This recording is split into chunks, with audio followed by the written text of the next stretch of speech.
Hi, Taurean. I got a couple things for you. First of all, just what do you think has been the issue with the defense lately, and how do y'all get back to playing at the level y'all were a few weeks ago? Started too slow.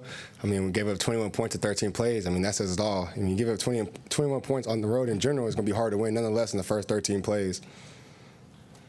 Do you get a sense that the guys, especially the guys from out of state, have a feel for what this game means to your fan base of Texas A&M? Because I mean, you guys, and I guess being from Temple, you probably have a better idea of what it used to be or what it has been before.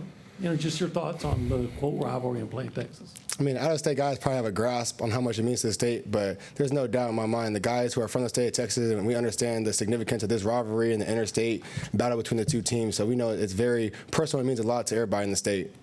We'll stay on that second row to Christy and then Alex. Do you have a feel for like the atmosphere and what it's going to be like in this building on Saturday night? Probably like the Alabama, Notre Dame, LSU game on steroids, honestly. We're expecting a lot of people at that game, so we know it's going to be packed, and we're going to put on a good show for the 12th man. We'll go second row on the left side to Alex.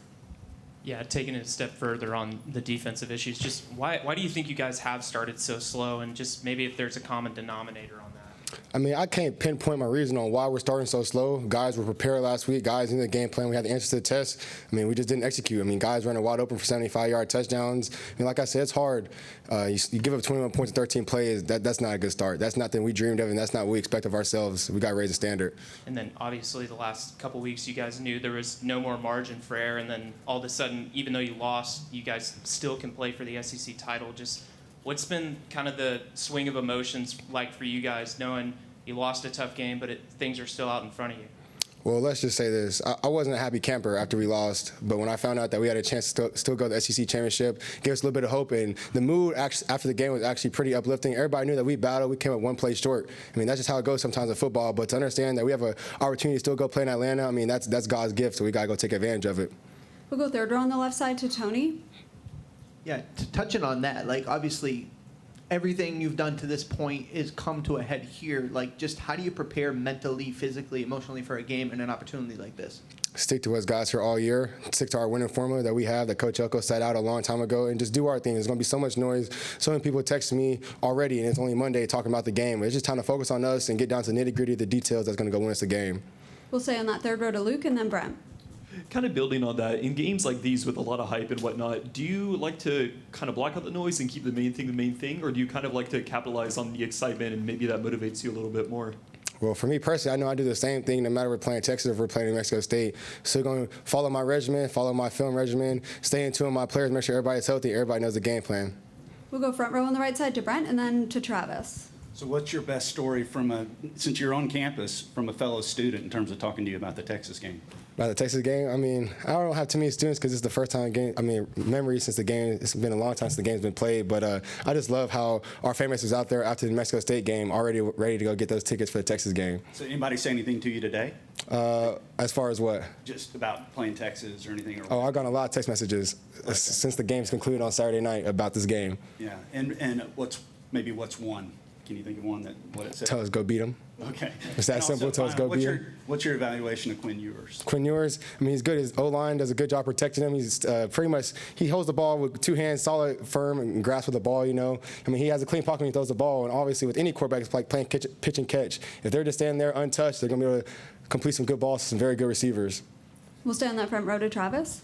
Have you kept up with it all with the price of the tickets and how they've gone up through the season, really? And what does that mean to you to know that that's what people are planning to come see you play? I mean, I don't know too much about the tickets and how much they cost. I know I get my 4 family tickets and my people are in the game. I know I'm getting in the game because I play. But as far as the tickets and the exact numbers, I really couldn't tell you, honestly. I just know that they're very expensive.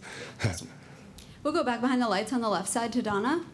Taurean, you touched on it about how quickly the team was kind of able to come out of Auburn a little bit more uplifted now that y'all have a chance still at the SEC championship game. As a captain, what are you saying to them this week to try and galvanize the locker room just headed into what is arguably the biggest game y'all have played? It is the biggest game of this season at this point because we have so much at stake. Like I said, we're delaying our greatness just a little bit because we lost on Saturday. It would have been awesome to come back 21-0 on the road. But who knows? We might not have the same mindset that we had right now if we win that game. So who knows what's going on. But as far as this game, man, it's time to go. And this is our last chance to go seize the opportunity, seize greatness, and go play in Atlanta. So we got to make the best of it. We'll stay on that left side of TV row to Tyler. Taurean, do you have any memories of when this game was played in the past? No, I was too young. I was too young. I was in Temple just minding my business, honestly. Growing up, did people ever talk to you about kind of the rivalry before? I mean, I know the significance of it, of course. Obviously, the two biggest universities in the state of Texas. But as far as the winners and losses, I mean, I was too young to remember all that. We'll go front row on the right side to Carter.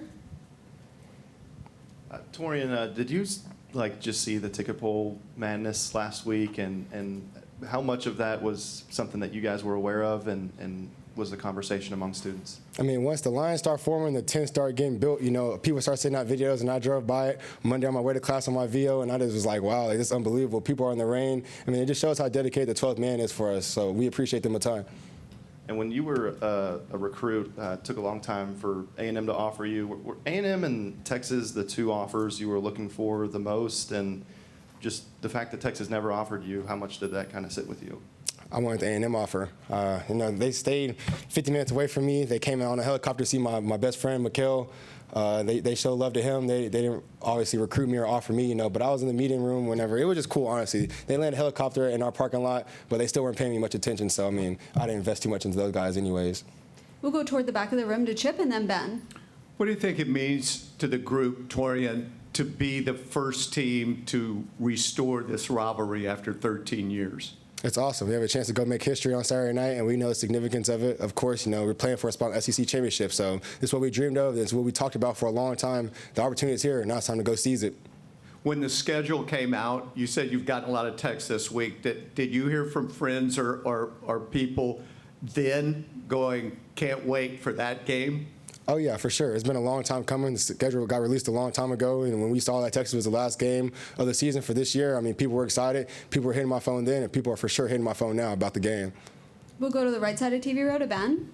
Hey, Taurean, just talking about the slow starts on defense. Y'all have had South Carolina, LSU, and Auburn, even with kind of shaky starts, stretches where you've been able to get back on track and play well defensively. Have you noticed anything about what y'all have been able to do that?